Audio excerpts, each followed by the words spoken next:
हाँ जी बच्चे, आज की video number 103 and video number 103 में हम अपना चैप्टर नंबर 5 आज इसकी लास्ट वीडियो है जिसको हम कंटिन्यू करने वाले हैं।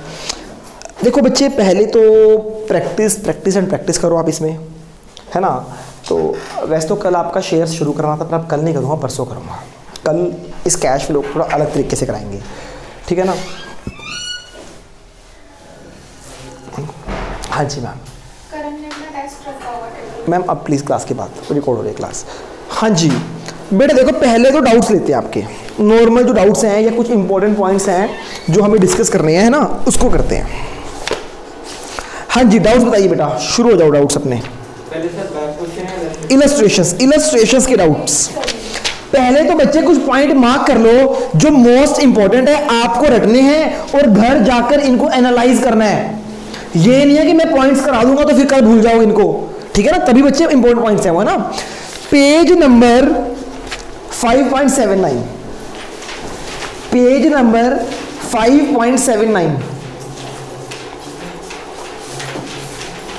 निकाल लिया बेटा?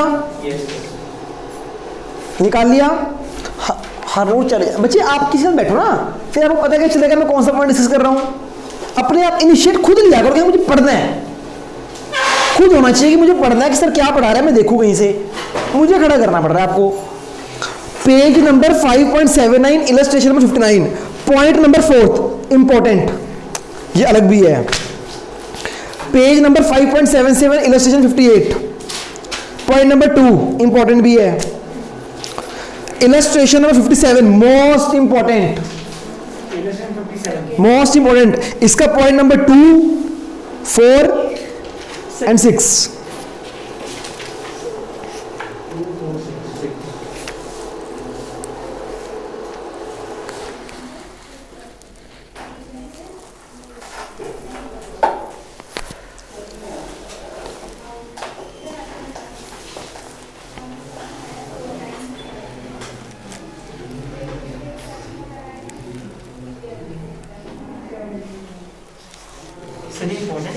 हाँ जी बेटा, फोर्थ वाला, हाँ जी टैक्स पेड वाला, ये तो नॉर्मल है।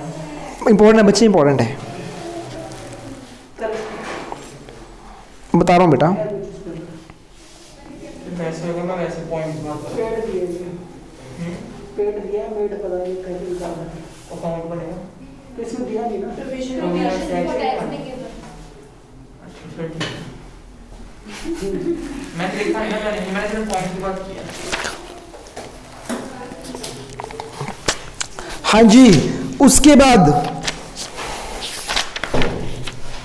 Page number 5.71 illustration number 55, point number 5 N interim dividend at the rate 15%, ठीक है ना बच्चे। हमें इसको डिस्कस करना है। इसके अलावा कोई डाउट तो बताओ मुझे आप। हाँ जी, क्वेश्चन में था कि ना वो गिवन था मशीनरी और उसका, और उसके जो प्रॉफिट से वो 50% मतलब प्रॉफिट से ना वो सरप्लस में एडेड थे। मुझे क्वेश्चन बताओ, क्वेश्चन बताओ ना बेटा, ये बात है पूछना। वैसे हो गया, बस 2 मिनट की बात है। हाँ जी, डाउट्स? इसके अलावा बैक क्वेश्चन, हाँ, इसके अलावा कोई डाउट तो नहीं है? During the year part of fixed assets costing 30,000, page number 5.111 back question बाद में करेंगे, अभी ले रहा हूँ उसके बाद में।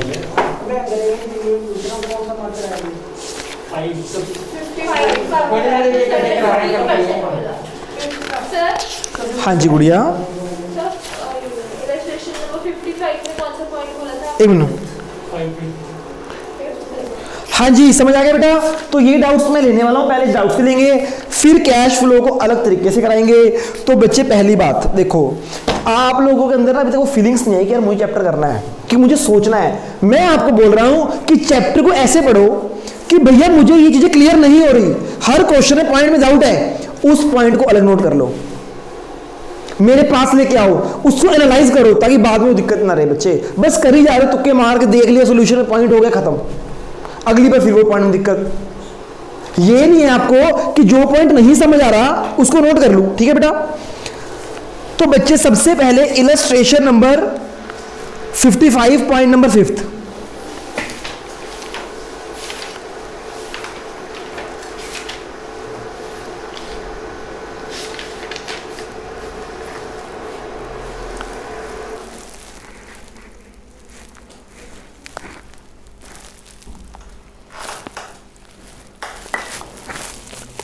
हाँ जी, मिल गया बेटा। Yes sir.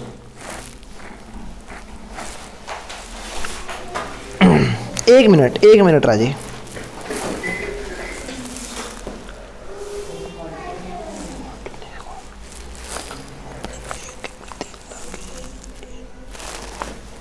हाँ जी, देखो बेटा, हमारे पास सबसे पहला पॉइंट नोट कर लो, इंटरिम डिविडेंड पर कभी भी मंथ काउंट नहीं होते।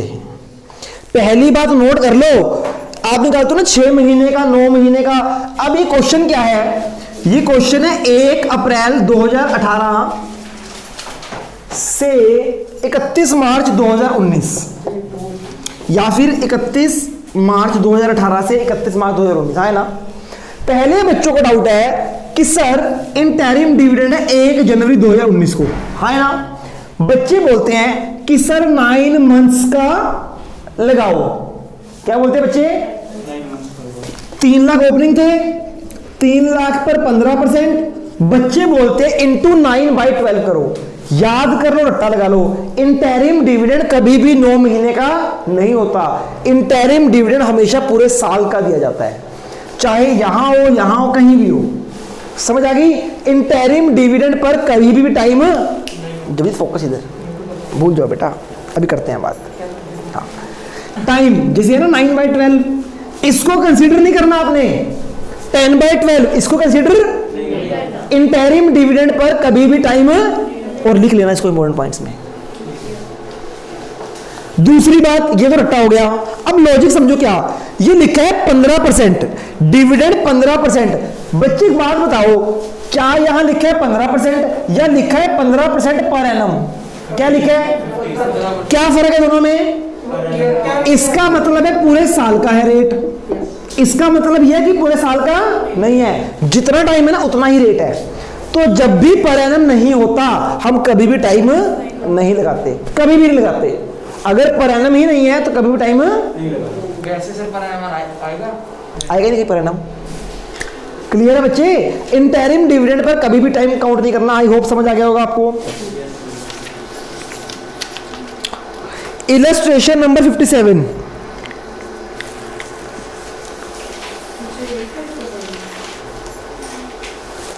अगर देखो बच्चे, अगर आपको इस क्वेश्चन में डाउट है, और यही पॉइंट डाउट है, point number 2, 4, 5 and 6, sorry 2, 4 and 6, तो आपने ढंग से कैश फ्लो पढ़ा है।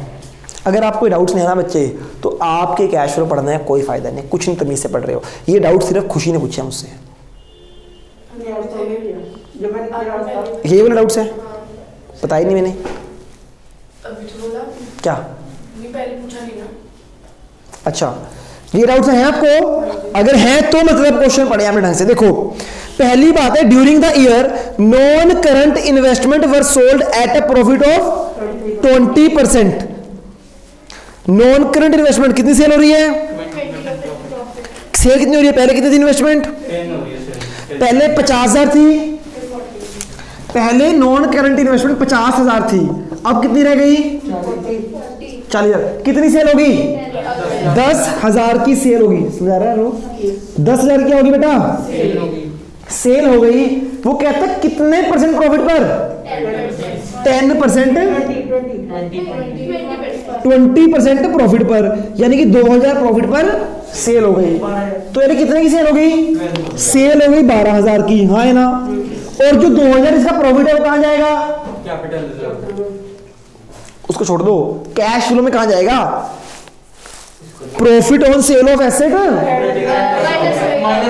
ऑपरेटिंग से माइनस होता है, याद है ना। देखो, नॉन करंट इन्वेस्टमेंट एक एसेट है, क्या है? उसके ऊपर जो प्रॉफिट है, तो profit on sale of asset क्या इंक्रीज हो रहा है? प्रॉफिट ऑन से पढ़ा ना, gain on sale of asset क्या होता है? ऑपरेटिंग में माइनस होता है। इस क्वेश्चन में इन्होंने माइनस नहीं किया हुआ, माइनस होना चाहिए था ना, इन्होंने माइनस नहीं किया। ये डाउट है बेटा, क्यों नहीं हुआ माइनस? मैं बताता हूं बच्चे, माइनस करते क्यों है? क्योंकि वो हमारे प्रॉफिट में ऐड होता है। अगर वो प्रॉफिट में ऐड है तो ठीक करने के लिए माइनस करना है। जब भी गेन होता है ना, हम उसको प्रॉफिट में ट्रांसफर कर देते हैं। कहां ट्रांसफर करते हैं? प्रॉफिट में, इसलिए वो माइनस होता है। हर बार हम माइनस क्यों करते हैं? क्योंकि हमारा जो gain on sale of asset होता है ना, वो हमारे प्रॉफिट में ऐड होता है, इसलिए उसे क्या करते हैं? माइनस करते हैं। इस क्वेश्चन में क्या बोला है? Which is transfer to capital reserve. वो कहते हैं जो गेन है, जो इन्वेस्टमेंट का गेन है, वो हमने प्रॉफिट में ट्रांसफर किया है या कैपिटल रिजर्व में ट्रांसफर किया है? कैपिटल रिजर्व में ट्रांसफर किया है ना बच्चे, प्रॉफिट में ट्रांसफर तो नहीं किया। जब प्रॉफिट में ऐड ही नहीं किया तो क्या माइनस होगा? इसलिए माइनस नहीं होगा। समझ आया? अब लिख लो उस पॉइंट को जैसे मर्जी, ये इंपॉर्टेंट पॉइंट है, याद होना चाहिए। बेटा समझ आया आपको हरनूर? ये नहीं समझ आया? क्या फिर समझ गया है आपको? खुद क्यों नहीं पूछते हो कि सर नहीं समझ आया? पढ़ो उस पॉइंट को, क्या कह रहा है वो सर। वो कहता है 2000 गेन पर सेल करा। आपको याद है वैसे gain on sale of investment कहां जाता है? ये ऑपरेटिंग में जाता है। कहां पे? ऐड में। लेस में जाता है भैया। याद ही नहीं है ना, कैसे कर रहे हो क्वेश्चन? मैं बच्चे दोबारा कैश फ्लो नहीं कराने वाला, सीधी सी बात है। मैंने बहुत मेहनत लगा दी, छुट्टियां मारो जो मर्जी करो। Gain on sale of asset operating में क्या होता है? ऑपरेटिंग मतलब ऑपरेटिंग के प्रॉफिट से लेस होता है। प्रॉफिट में लेस करते हैं ना उसको। हम क्यों लेस करते हैं बच्चे? क्योंकि हमने गेन को प्रॉफिट में डाला होता है। गेन को प्रॉफिट में डाला होता है, कुछ लिखा होता ना, इसका मतलब गेन को कहां डाल दिया? प्रॉफिट में। प्रॉफिट में अगर डाला है, प्रॉफिट में ऐड किया है, तो ठीक करने के लिए माइनस करूंगा। हाँ है ना? हाँ है ना?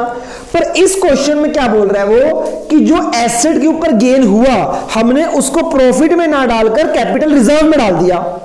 तो जब वो प्रॉफिट में गया ही नहीं तो माइनस भी नहीं होगा। समझ बच्चे? नहीं समझ रहा? पूछ लो दोबारा, आगे समझ बच्चे। ये नहीं समझ आया? अब भी बच्चे लिखे ट्रांसफर टू कैपिटल रिजर्व, वो प्रॉफिट में ना ट्रांसफर हो, कैपिटल रिजर्व में ट्रांसफर हो गया।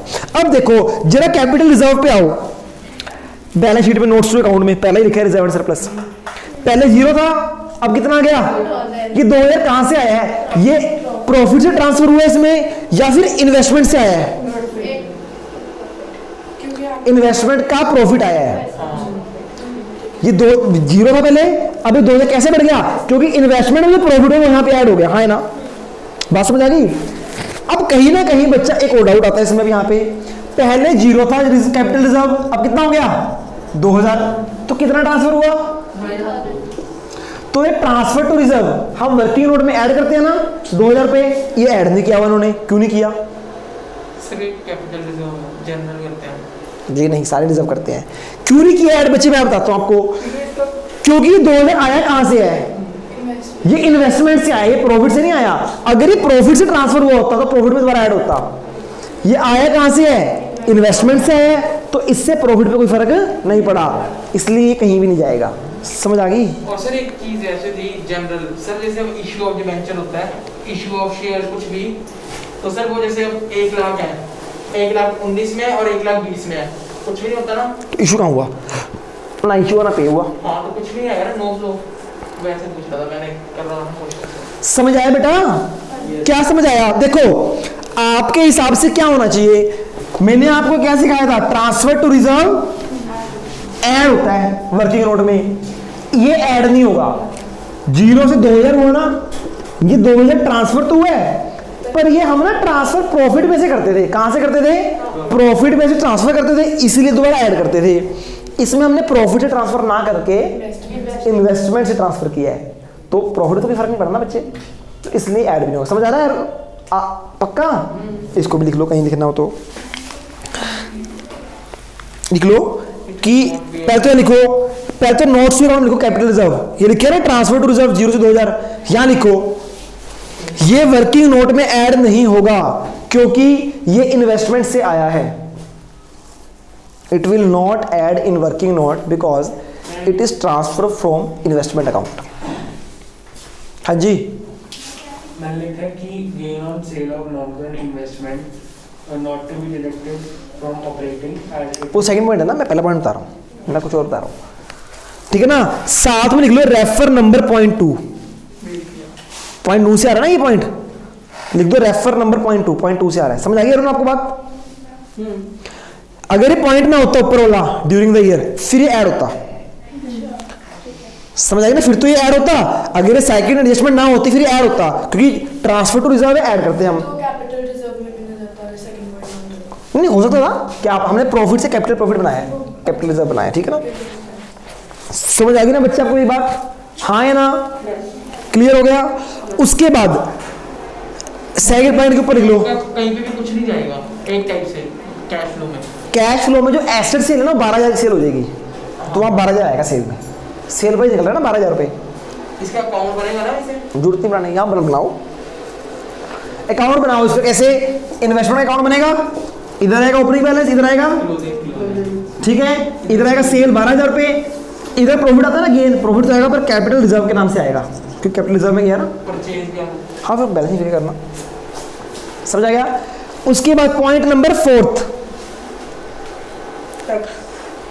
मशीनरी का हुआ ये मशीनरी। हाँ तब भी सेम, किसी भी रेशर का सेम पॉइंट है। नेक्स्ट कहते हैं बच्चे वो tax of 15,000 was paid during the year. बच्चे देखो हमारे पास ना ओपनिंग क्लोजिंग बैलेंस होता है, क्या होता है, देखो हमारे पास एक ओपनिंग होता है, एक क्लोजिंग, इधर क्या आता है पेड या मेड, इधर क्या आता है पेड या मेड, जानते हो आप। इस क्वेश्चन में पेड कितना है 15,000, क्या ओपनिंग गिवन है, सर ओपनिंग ओ प्रोविजन फॉर टैक्स है भैया, ओपनिंग क्लोजिंग पेड मेड। देखने ना मुझे भी अजीब लग रहा था, अंदर से ना आत्मा बता रही थी कुछ गलत कर रहा है, पर समझ नहीं आता क्या है। पेड कितने हैं बच्चे 15,000, कह रहे सर मजाक कर रहे हो, नहीं सच में बच्चे, मुझे देखने में लग रहा था कुछ गलत है, तो सीक्वेंस ही नहीं बैठ रही थी, पेड ना अच्छा लग रहा था ओपनिंग के साथ ना, है ना, गलती हो जाती है। हाँ हो जाती है, कोई बड़ी बात नहीं है बच्चे।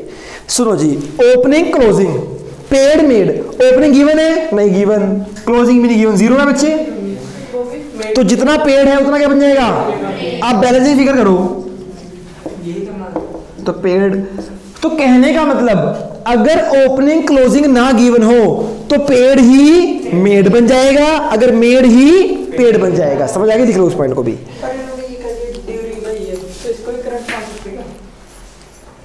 बच्चे पेड ड्यूरिंग द, जो इस साल पे हुआ है वो प्रीवियस ईयर का होता है ना, पे तो ड्यूरिंग द ईयर होगा, प्रीवियस ईयर का पे होता है ड्यूरिंग द ईयर, तो प्रीवियस ईयर के, समझ आ गई ना, तो यही पेड यही मेड।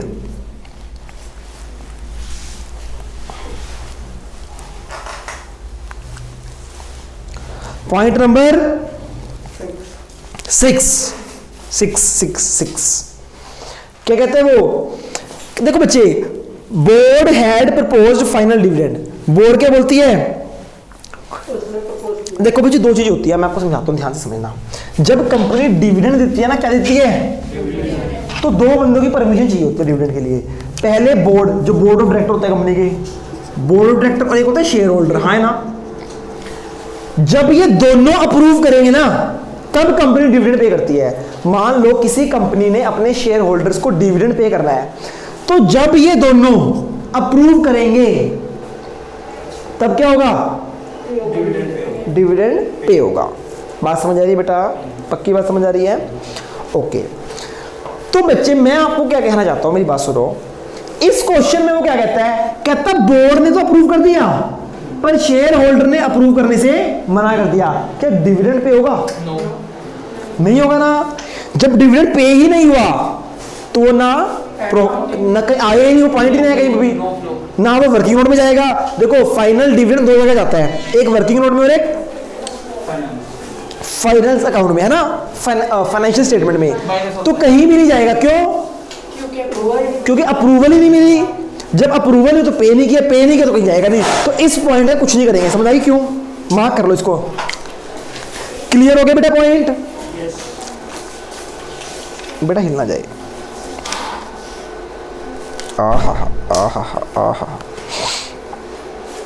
हाँ जी क्लियर है बच्चों। इलस्ट्रेशन नंबर 58 निकालो, इलस्ट्रेशन नंबर 58 निकालो, क्या निकालो 58। हाँ जी जल्दी से निकालो बेटा फटाफट।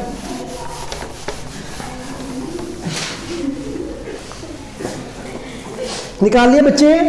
बच्चे आपको कुछ याद है? चलो 1 मिनट के लिए कुछ चीज दिखाते हैं आपको, और आपको बोला था कि बेटा बताया जाएगा आपको पेज नंबर। अच्छा 1 मिनट छोड़ो, मुझे बताओ इनकम टैक्स पेड कहां पे आता है?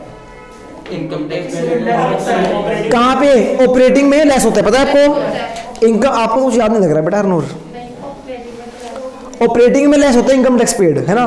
पेज नंबर 5.9 निकालो जरा जल्दी से। इस पेज को होल्ड करके, ये पेज भी गुम मत कर देना, पेज नंबर 5.9 जल्दी बेटा जी जल्दी करो। पेज नंबर 5.9 और स्पीड से करो थोड़ी सी। निकल गया? बच्चे देखो जरा, ऑपरेटिंग आइटम के राइट हैंड साइड में नीचे क्या लिखे? 5th item income tax paid. नीचे आ जाओ, इन्वेस्टिंग में 3rd आइटम क्या लिखी है राइट में? Income tax paid. और फाइनेंसिंग में लास्ट में क्या लिखा है? Income tax paid. तो यहां पे आपने डाउट पूछा था कि सर इनकम टैक्स पेड तो सिर्फ ऑपरेटिंग में आता है, इन्होंने 3 जगह क्यों लिखा हुआ है? तो मैंने आपको एक आंसर दिया था, भूल गए, कि अगर इनकम टैक्स ऑपरेटिंग का होगा तो ऑपरेटिंग में जाएगा, इन्वेस्टिंग का होगा तो फाइनेंसिंग का होगा तो। बात क्लियर है आपको? पक्का सब में लेस होगा, पेड है ना, आउटफ्लो है। अभी तक अगर कुछ नहीं बताया तो हम क्या मानते थे? ऑपरेटिंग है, हम मानते थे ऑपरेटिंग है। इस क्वेश्चन में बताया है कि इनकम टैक्स फाइनेंसिंग का है। सर कहां लिखा है? इनकम टैक्स पेड 15,000 कह रहा इंक्लूडिंग, जो भी हमने इनकम टैक्स पे किया ना, कहता income tax paid during the year, जो हमने इनकम टैक्स पे किया है इस साल में, उसमें 15,000 इंक्लूड है। किसका? डिविडेंड डिस्ट्रीब्यूशन टैक्स का। ये डिविडेंड क्या होता है? फाइनेंसिंग ना। तो ये इनकम टैक्स कौन सा है? तो ये 15,000 कहां जाएगा? सुनो जरा, अब जरा प्रोविजन पे आ जाओ, प्रोविजन फॉर टैक्स पे सुनो जरा ध्यान से। एक पेड है, एक मेड है। 2018 वाला 19 वाला क्या है? पेड।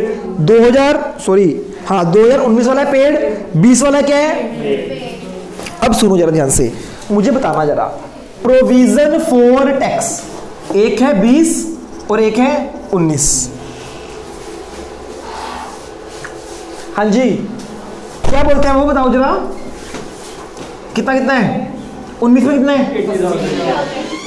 20 में कितना है? और नीचे इसमें लिखी है income tax paid for financing activity, लिखा है ना। डिविडेंड डिस्ट्रीब्यूशन मतलब फाइनेंसिंग है, इंपॉर्टेंट मार्क कर लो इसको। कितना? 15,000 रुपए। अब सुनो बच्चे, देखो ध्यान से, आ गया शायद से वही वाला पॉइंट है ये। सुनो नोट का लास्ट वाला जो टैक्स रिसीव होता है शायद, नहीं सुनो रह जाता है वो देने वाला। सुनो बच्चे सुनो यार, ये क्या है? पेड। और ये क्या है? आप बोलोगे सर अकाउंट बनाओ ना, एडजस्टमेंट दी हुई है। अकाउंट नहीं बनेगा। वो क्या कह रहा है? ध्यान से सुनो। वो कहता है जो हमने इनकम टैक्स पे किया है, जो इनकम टैक्स पे किया है उसके अंदर 15,000 फाइनेंसिंग का है। वो ये कह रहा है, यानी 65 किसका हुआ? ऑपरेटिंग का। समझ आ रही है आपको मेरी बात? यानी कोई एडजस्टमेंट नहीं है ये कि 2 लाइट में गिवन है, बस इसके टुकड़े कर रखे नीचे। वो कहता 65 है ऑपरेटिंग का। क्या लिखा है इन्होंने? 65 ऑपरेटिंग का है। उन्होंने ये तो लिखा, देखो ध्यान से पढ़ो, कहता है income tax paid during the year includes, income tax paid during the year includes 15,000 for financing activity. हाँ है ना। तो बच्चे इसके अंदर 15 फाइनेंसिंग है, तो बचा हुआ कौन सा होगा? कैसे पता मुझे बचा हुआ? मैंने आपको पहले बताया ना, एक रूल होता है एडजस्टिंग जनरस करके बोलते हैं उसको। मतलब क्या उसका? कि अगर आपके घर में 2 सब्जियां बनी हैं, एक पनीर और एक दाल, आपने मम्मी को बोला कि मम्मी दाल बहुत अच्छी बनाई है, इसका मतलब पनीर, मतलब पनीर मम्मी को कहना नहीं पड़ेगा, समझ जाएगी मम्मी कि पनीर अच्छा। आपने कहा तो नहीं पनीर के बारे में। कि 2 बच्चे बैठे हैं, सिर्फ 2 बच्चे मेरी क्लास में, मैं कहता हूं अरुण बहुत अच्छा पढ़ता था, मैं खुशी नहीं, मतलब हुआ ना। मैं कह रहा 2 बैठे हैं यार, पूरी बात सुनो। तो बच्चे वो कहते हैं 80 में से 15 फाइनेंसिंग है, मतलब बचा हुआ ऑपरेटिंग है। हाँ ना। तो ऑपरेटिंग से लेस होगा 80 नहीं 65, 15 लेस होगा फाइनेंसिंग से, और ये तो मेड है ही। हाँ है ना। आगे समझ, देख भी लो चाहे पेज नंबर 5.78, नीचे आ जाओ ऑपरेटिंग के लास्ट में, इनकम टैक्स पेड कितना किया 65, 80 नहीं किया, 80 में से 15 निकाल दिया, 65 लेस कर दिया, समझ आ गया ना। और 15 कहाँ लेस हो जाएगा, लास्ट पॉइंट मेरी तरफ से इलस्ट्रेशन सारे हो गए विदाउट्स। पेज नंबर 5.7 है, हाँ नोट बना लो बेटा, बना लो page number 5.79 illustration 59 last doubt. इसके अंदर क्या आपने एक बार 80,000 में क्या बताया था, 65 मतलब कि ऑपरेटिंग के राजे देखो ये कहता है ये 80 है, ये 95 है, ये है पेड और ये है मेड, ये क्लियर है आपको बात। वो कहता है जो पेड है ना उसमें से 15,000 फाइनेंसिंग का है। कैसे पता फाइनेंसिंग का है, लिखे 15,000 for dividend distribution tax, dividend financing, उसका टैक्स भी कौन सा होगा फाइनेंसिंग। तो 80 टोटल है, 80 में से 15 कौन सा है, फाइनेंसिंग का, जो बचा है वो किसका होगा, तो 65 जाएगा ऑपरेटिंग में, 15 जाएगा फाइनेंसिंग में। अगर ये ना लिखा होता माइनस, अगर ये ना लिखा होता तो 80 का 80 ऑपरेटिंग में जाता। समझ आ गई पक्का। हाँ जी, इलस्ट्रेशन नंबर 59। और सर इसके अंदर वो भी दे सकते हैं, कोई परसेंटेज भी दे सकते हैं, जैसे 15% लिख दिया अगर 15,000 की जगह 15% ऑफ वोट, 20% लिख दिया ओ vote, 15% of operating is financing. हाँ कह सकते हैं। तो क्या हुआ, तो 15% of operating is financing. What does it mean, it means 80,000 is 115% means 15%। ये आएगा फिर आंसर आपका, पर ऐसे आएगा नहीं, इसे बहुत कॉम्प्लेक्स कर दिया था, इसे खुद नहीं पता इसने क्या बोला है। इसने जो पूछा ना इसे खुद नहीं पता होगा मैंने क्या पूछा है, पर मैं समझ गया। इसने कहा कि जो फाइनेंसिंग का टैक्स है वो 15% ऑफ ऑपरेटिंग है, ठीक है ना। अब ये 80 मतलब इसमें फाइनेंसिंग भी ऑपरेटिंग भी है, और इसके भी सो ये 15 ये तो 115 हो गया टोटल, ये तो 15 कितना है तो मैंने निकाल दिया, आपके पास नहीं आएगा, घबराओ मत। हाँ ठीक है बच्चे, लास्ट पॉइंट देखो बच्चे,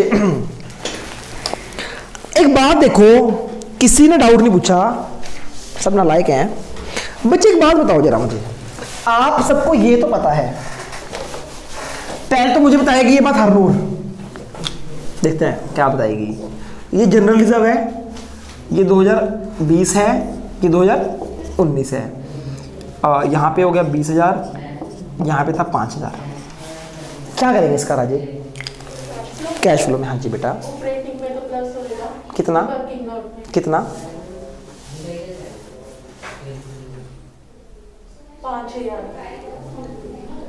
20 और 5 है ना, कितना होगा,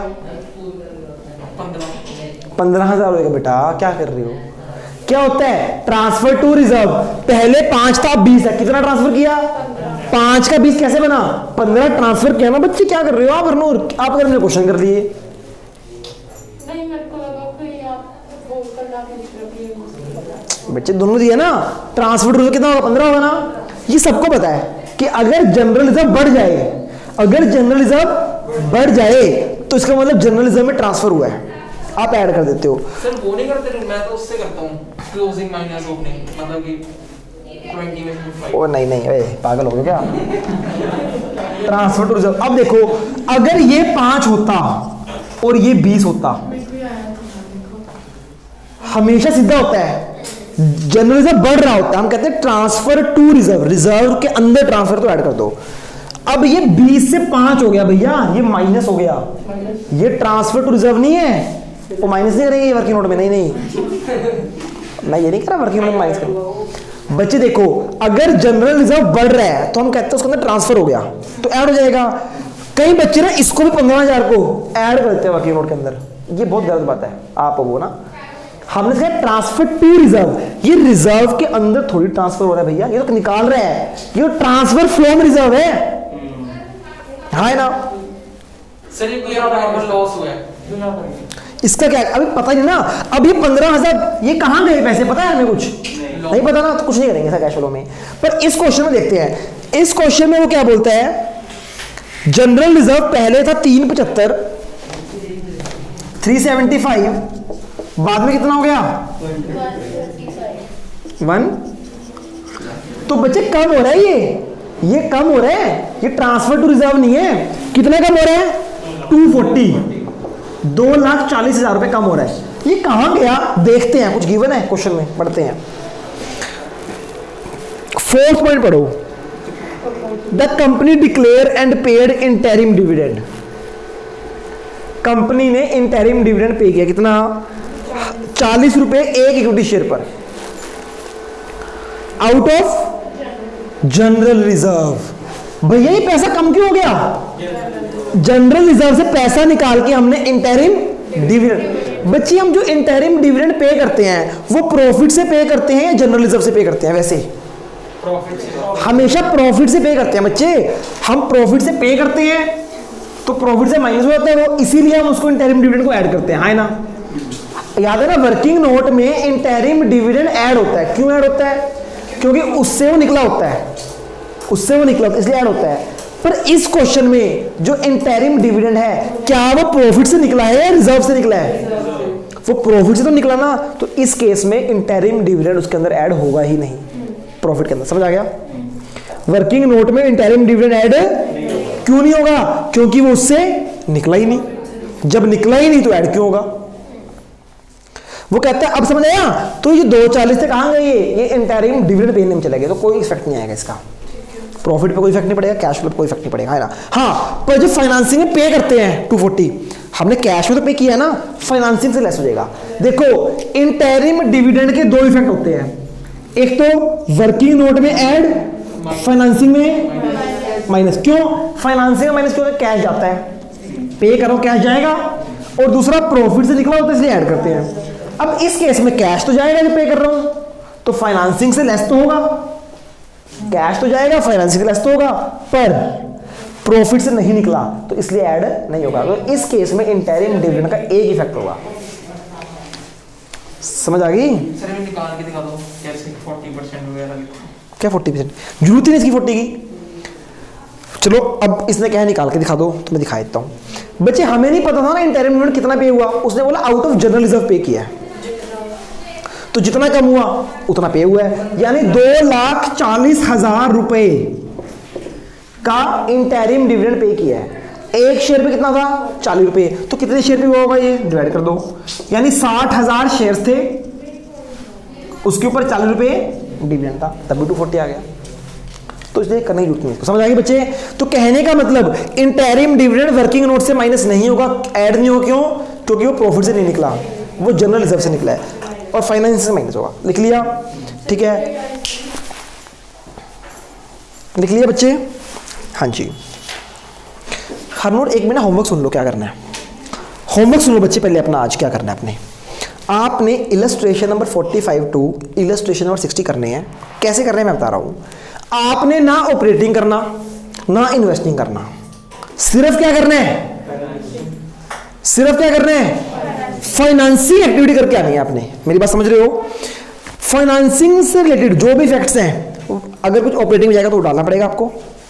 जैसे आपने सिर्फ मशीनरी अकाउंट किया था ना, सब बच्चों को फाइनेंसिंग में प्रॉब्लम आ रही है, तो इसीलिए कह रहा हूं सिर्फ फाइनेंसिंग ही करते हैं हम। प्रैक्टिस होगी ना 45 से लेके 60 तक, छोटा सा पार्ट करके आना। जिसका घर पे नहीं हुआ कल जल्दी आ जाना, कर लेना बैठ के। एक दिन लास्ट लगा दिया बच्चे इसके ऊपर, इससे ज़्यादा मैं इसके ऊपर नहीं लगा सकता। लोडिया कोई बात नहीं, बनाएंगे पढ़ते हुए।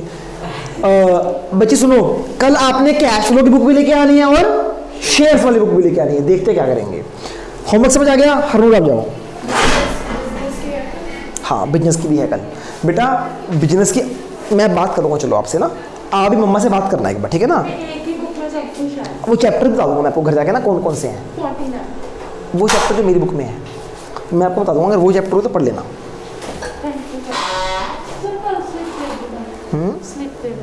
हाँ कल दे दूंगा बेटा, पक्का कल दे दूंगा इसलिए। हाँ जी बेटा, बात समझ आई आपको मेरी? क्या समझ आया मैंने आपको? सारे क्वेश्चन करा दिए। अब जो इंपॉर्टेंट पॉइंट कराया है ना, इसको घर जाके रटना, इन पॉइंट्स को दोबारा देखना, तभी क्लियर होंगे ना। अब मैं आपके सिर्फ 5 से 10 मिनट लेने वाला हूँ। जो बच्चों को फाइनेंसिंग में दिक्कत आती है उसके बारे में बात करूँगा। कोई बात नहीं बच्चे, 5 से 10 मिनट बस, आपको फ़ायदा होने वाला है। इनको तो करा दिया, सिर्फ आपके लिए करा रहा हूँ, इन दोनों को तो करा दिया मैंने।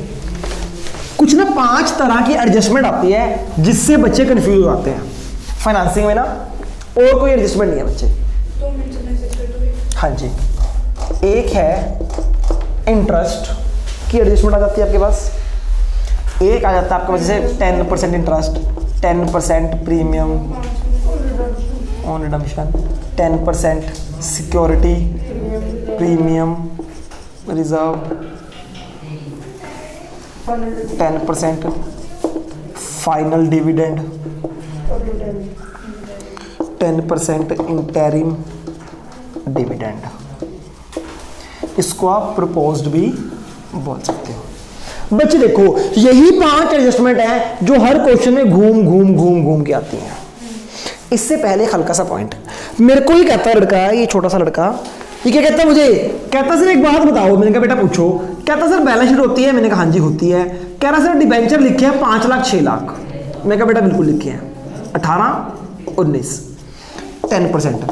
कहता सर अगर ऐसे लिखा हो कोई दिक्कत नहीं है, मैं कर लूंगा। अगर इसकी एडजस्टमेंट आ जाती है ना तो मैं कंफ्यूज हो जाता हूं कि क्या करना है। देखो भैया 5 से 6 लाख, एक तो 1 लाख रुपए आया फाइनेंसिंग में चला गया, दूसरा लगाना इंटरेस्ट। 1000 बार समझा दिया मैंने आपको। ओपनिंग कितने हैं 5 लाख 6 लाख, रट्टा नहीं लगाना कि ओपनिंग पे लगेगा, हमेशा सोचना क्यों लगेगा। हमने 1 लाख इशू किए, कुछ नहीं पता तो कब इशू किए, एंड पे किए 1 लाख इशू। तो पूरे साल कितना था हमारे पास 5 लाख, तो 5 लाख पर इंटरेस्ट लगेगा। अब इसकी एडजस्टमेंट आ जाती है कई बार। अरे भैया एडजस्टमेंट में पता क्या लिखा होता है, पैसे कंफ्यूज हो रहे हो। एडजस्टमेंट में कुछ नहीं होता, सिर्फ ये लिखा होता है डिबेंचर के एडजस्टमेंट में कि जो 1 लाख रुपए हैं ये कब इशू किए हैं, क्या ये स्टार्टिंग में किए हैं, क्या ये इसके साथ ही रिडम्पशन वाला भी आ जाता है। वो यहाँ पकड़ेंगे, वो यहाँ पकड़ेंगे।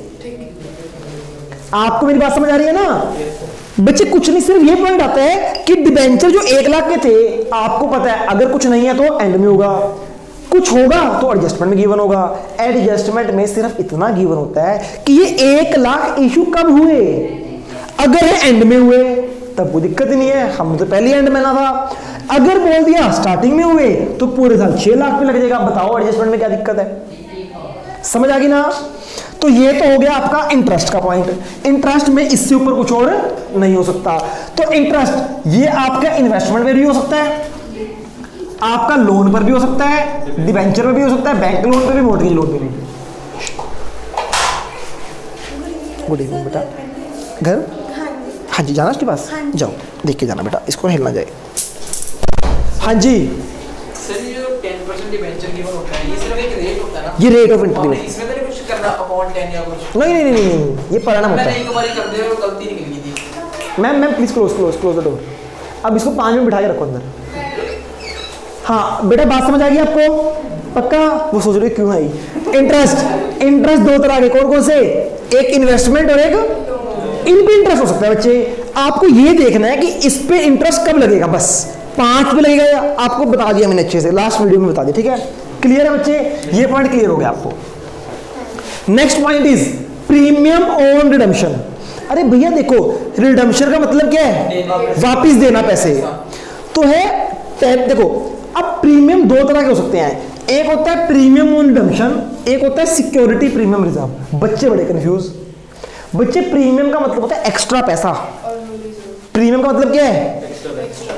चाहे सिक्योरिटी प्रीमियम है, सिक्योरिटी प्रीमियम रिजर्व है, या प्रीमियम ऑन रिडम्पशन, इसका मतलब क्या है? एक्स्ट्रा पैसा। अब बच्चे शेयर्स में या डिबेंचर में 2 केस होते हैं। कौन कौन से? एक तो हम इशू करते हैं और एक हम वापिस करते हैं, मतलब रिडीम करते हैं। हाय ना, हाय ना। बच्चे एक बात बताओ, जब मैं इशू करूंगा तो पैसा आएगा या जाएगा मेरे पास, कंपनी के पास? जब कंपनी इशू करती है तो कंपनी के पास पैसा आता है, इनफ्लो। इशू में 1 लाख रुपए आ गया और रिडम्पशन में पैसा जाएगा। 1 लाख रुपए जाना था, ठीक है? अब मैं बोलता हूं प्रीमियम ऑन रिडम्पशन कि जो पैसा मैंने वापस करना है मैं एक्स्ट्रा वापस कर रहा हूं। यानी जो 1 लाख वापस कर रहा हूं ना, तो मैं कितना कर रहा हूं? इस 1 लाख के ऊपर 10%, यानी मैं कितना वापस कर रहा हूं? 1,10,000। तो अगर आए प्रीमियम ऑन रिडम्पशन, इसका मतलब जितना रिडीम हो रहा है, मान लो स्टार्टिंग में थे 4 लाख, एंड में हो गए 3 लाख, वो कहता है 10% प्रीमियम ऑन रिडम्पशन। क्या कहता है? 10% प्रीमियम ऑन। बच्चा कंफ्यूज, इस पे लगेगा, इस पे? अरे भैया कहीं नहीं लगेगा, प्रीमियम का पैसा डिफरेंस पे लगता है हमेशा। क्यों? 4 लाख थे, 3 लाख रहे, कितने रिडीम कर दिए? 1 लाख रिडीम करे हैं, तो ये कहता है 10% on redemption, redemption is 1 lakh. तो यानी मैं वापस कितना कर रहा हूँ? 1,10,000। क्या दिक्कत है बेटा इसमें? रिडम्पशन की डेट गिवन तो भी क्या दिक्कत है? महीने के ऑप्शन हमें कोई दिक्कत नहीं है। उस पे वो मंथ नहीं लगाना, कुछ भी बस ऐसे। हाँ, डेट के गिवन है, वो तो कह रहा है जितना वापस किया है उसके ऊपर एक्स्ट्रा दे रहे हैं, चाहे आप यहाँ वापस करो चाहे यहाँ वापस करो, ठीक है। उसके अकॉर्डिंग हमें डिविडेंड का फर्क पड़ सकता है, इंटरेस्ट का फर्क पड़ सकता है, रिडम्पशन का कोई फर्क नहीं, समझ आ गया एक ना? और होता है शॉर्ट टर्म, बाद में करेंगे वो जो होता है, पहले ये करो ना बेटा, ये इसके ही है, इसका नहीं है वो। बोरिंग वाला। हाँ, वो हो गया, यहाँ पे हो गया ऊपर लोन डिबेंचर, ये हो गया यहाँ पे। यही तो है ना बच्चे, बैंक लोन या बोरोइंग्स, शॉर्ट टर्म डिपॉजिट, कुछ भी कह लो यार इसको, boring, sorry short term deposit sir, cash and cash. ठीक है, सॉरी बेटा, सॉरी, एक्सट्रीमली सॉरी। ठीक है, 10% प्रीमियम ऑन रिडम्पशन। तो बच्चे जब भी प्रीमियम ऑन रिडम्पशन होता है, मतलब रिडम्पशन पर, अब देखो बच्चे सुनो ध्यान से, जब हम शेयर इशू करते हैं ना, मान लो मैंने 1 लाख लेना है और मैं 1 लाख की जगह एक्स्ट्रा पैसा ले रहा हूं, तो भी प्रीमियम होता है। अगर मैं देते हो तो वो प्रीमियम है। दोनों प्रीमियम में फर्क क्या है? इशू के टाइम जो प्रीमियम लगता है उसको बोलते हैं सिक्योरिटी प्रीमियम रिजर्व, और रिडम्पशन के टाइम जो लगता है उसको बोलते हैं प्रीमियम ऑन रिडम्पशन। मेरी बात समझ आ रही है आपको? दोनों प्रीमियम है, एक लगता है इशू पर, एक लगता है रिडम्पशन। जैसे मेरे डिबेंचर पहले 5 लाख थे, अब हो गए 7 लाख। कितने इशू किए मैंने? 5 लाख के शेयर्स थे, अब हो गए 7 लाख। कितने इशू किए हैं? 2 लाख के। तो इशू के ऊपर जो प्रीमियम लगेगा वो कौन सा होगा? Security premium. तो यानी किस पे लगेगा? 5 पे, 7 पे, 2 पे? 2 पे। सिक्योरिटी प्रीमियम रिजर्व इशू में लगता है, जितने इशू कर रहे हैं। तो अगर 2 लाख इशू किए तो 2 लाख पे लगेगा 10%, यानी आने थे 2 लाख, आएंगे कितने? 2,20,000। सिक्योरिटी प्रीमियम रिजर्व मतलब पैसे आ रहे हैं इशू पर, और प्रीमियम ऑन रिडम्पशन मतलब पैसा जा रहा है। ये दोनों जो प्रीमियम है ना, चाहे प्रीमियम ऑन रिडम्पशन है, ये लगता है रिडीम अमाउंट पर, और सिक्योरिटी प्रीमियम लगता है इशूड अमाउंट पर। बात समझ आ गई बच्चे? ये हमेशा डिफरेंस पर लगते हैं, ना ओपनिंग पर लगते हैं ना क्लोजिंग पे, इनके डिफरेंस पर लगते हैं। प्रीमियम ऑन रिडम्पशन पे करते हैं इसलिए माइनस, सिक्योरिटी प्रीमियम रिसीव करते हैं इसलिए ऐड। समझ आ गई बच्चे? Last point is final dividend. है ना? आप जानते हो फाइनल डिविडेंड हमेशा प्रपोज होता है, प्रीवियस ईयर का होता है, तो ये हमेशा प्रीवियस ईयर पे लगेगा। बच्चे मुझे इस साल डिविडेंड पे करना है तो प्रीवियस ईयर पे करूंगा ना। और बच्चे ना इंटरिम डिविडेंड होता तो करंट ईयर का है, पर ये कैलकुलेट किस पर होता है? बच्चे ना इसको 7 लाख पे कर देते हैं। नहीं, सुनो, इंटरिम डिविडेंड हम इसे साल में पे कर रहे हैं। स्टार्टिंग में थे 5 लाख, एंड में कितने हो गए? 7 लाख। 2 लाख कब इशू हुए हैं? कुछ नहीं पता तो एंड में। तो बच्चे एक बात बताओ, पूरे साल शेयर होल्डर के पास कितने पैसे थे? तो इंटरिम डिविडेंड किस पे होगा? जितने पैसे ऊपर वाला। बिल्कुल बिल्कुल, इंटरिम डिविडेंड का यही लॉजिक है। तो बच्चे ना इसको 7 पे लगा देते हैं, ये गलत करते हो आप लोग। भैया बेशक करंट ईयर का है, पर करंट ईयर में जितने पैसे हैं उस पर तो लगेगा। तो बच्चे यही एडजस्टमेंट होती है। अब आपने कहा था सर डिबेंचर की एडजस्टमेंट आती है अलग से कि 10% प्रीमियम ऑन रिडम्पशन, तो भैया जितने डिबेंचर रिडीम हो रहे हैं उसके ऊपर 10% लगा दो, और इनका एक ही वो होता है, एक ही फैक्टर का फाइनेंसिंग में। समझ आई ना? तो बच्चे आप सबकी देखो बेटा, मैं सिर्फ आपके लिए करा रहा हूँ, मैंने 1000 बार पॉइंट्स रिपीट करा दिए हैं। कल अगर किसी बच्चे ने फाइनेंशियल स्टेटमेंट नहीं की होगी तो बच्चे मुर्गे बनने के लिए तैयार रहना। इससे ज़्यादा कैश फ्लो में छोड़ दिया ना बच्चे, कल आपके लिए मैं क्लास एक्सटेंड कर रहा हूँ। समझ आ रही है ना? एक क्लास एक्स्ट्रा कर रहा हूँ मैं। तो कल आपने क्या करना है? 45 to 60 सारे 15 इलस्ट्रेशन की फाइनेंशियल अकाउंट, फाइनेंशियल स्टेटमेंट बनानी है। आज की क्लास में इतना ही, कल मिलते हैं, तब तक के लिए good bye and take care.